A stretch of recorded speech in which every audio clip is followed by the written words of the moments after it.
Okay, so that fender is just teetering in position right now.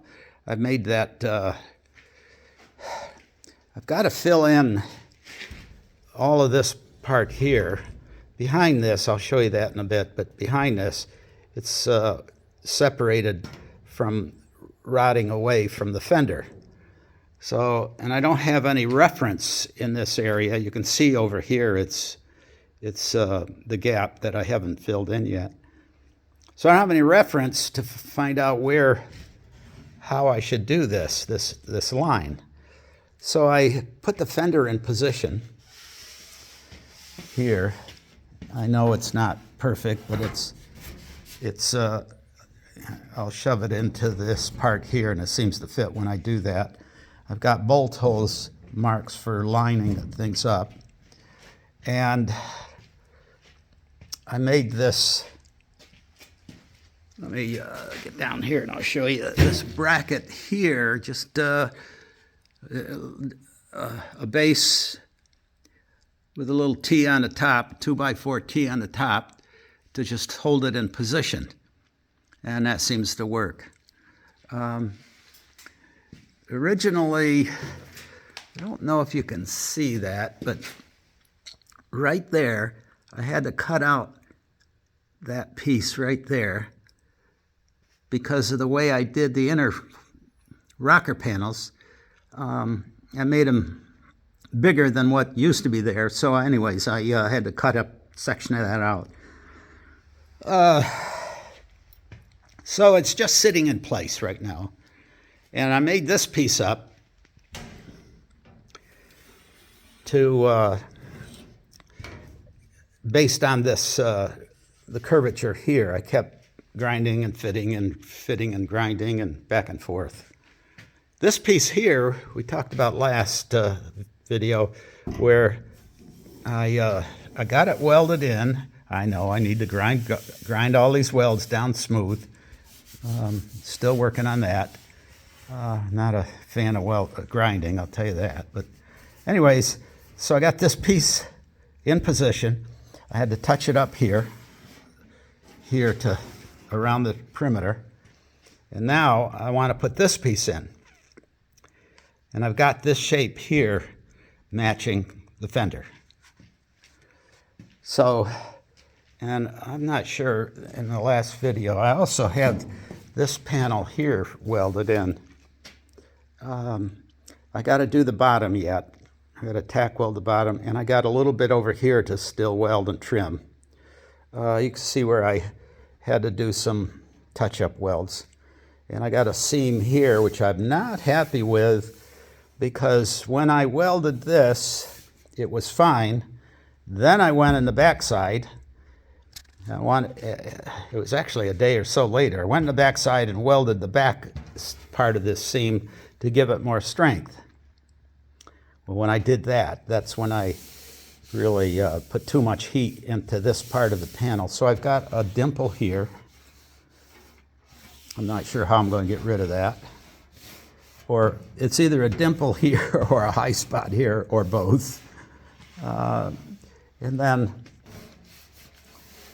so that was in. Then I put this piece in. This one seems to be working okay, but I'm not sure about here. It's the body line may have a little bit of a curvature to it.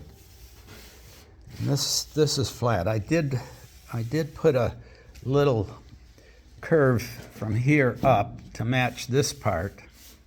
I don't know if you can see how that goes, like that.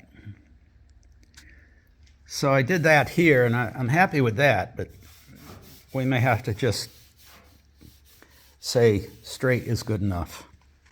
Okay, so anyways, I've got this guy fitted. I've got this piece made that's going to go in next.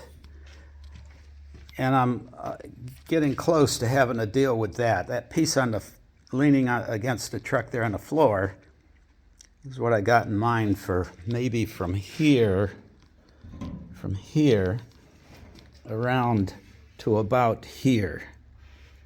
Maybe do it in 2 pieces, and I'm not sure about the bottom. I don't have the tools to make that kind of curvature, that compound curve, but I do have a hammer, and I've got an old cylinder that's purged and everything, but and the top of it is, you can see it there. I think it's about the right rounded nice, so I can maybe hammer it over that and see what happens. I'm going to try it, see what happens. If it works, it works. If it doesn't, then we'll figure something else out. I know you're looking at this, aren't you? I could tell. With all those holes and the way the light's coming through that from behind, you're right. This is going. I don't want to deal with this because I am going to make a modification with tail lights. And my guess it's going to be in about in this area. This was a severe dent, and I had a mountain of fill here. And when I hammered it out and at least got the rough shape. I know it's pretty rough, but I got the rough shape. And what I'm thinking is whatever light the tail light that I get will probably go in this area here. So I'm leaving this alone until I decide that. What this came with, this truck basically that was a stoplight, that and one on the other side. I don't know if I still, yeah, here it is. This guy. Those were the stoplights. And of course, I'm not sure if these were just running lights or part of the stoplight system or an add-on or what. Not sure. But I'm thinking I'll keep something like that here, on this side, and on both sides rather. And but I would like to add better, more visible stoplights. This guy got hit, or he either got hit or back, because this was all caved in here. I kind of pushed it out. And here, he definitely either backed into something or somebody bumped into him, because this is pushed into this, and of course down here, it's even more, I don't know, let me see if I can show you that a little better. Like that. So I'm not sure what happened, but maybe we'll find out in 100 years or so after it re-rusts. So what I've got to go by for the other side is this corner is really in rough shape. This is also, but at least there's more of it to go by for the shape on both sides. So I'm hoping that this will help me make the other side with my crude tools that I'm using. One motion tool, it's one part tool, I should say, the hammer. Anyways, so let me get going into putting this piece in and maybe tweaking and fitting and grinding some more to get that fender to fit better once I get it in.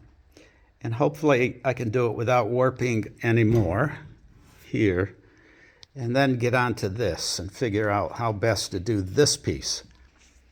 So I haven't been posting these because I totally forgot how to do it on YouTube, and I'm so good with computers that I can't remember how to do it. Anyways, when I figure that out, I'll try to catch up with all of these videos I've been making. We'll go from there, though. Anyways, there it is. Got those 2 panels in, working on the third, and then this one. So if you guys have any comments, I sure would appreciate it. All right, see you on the next one.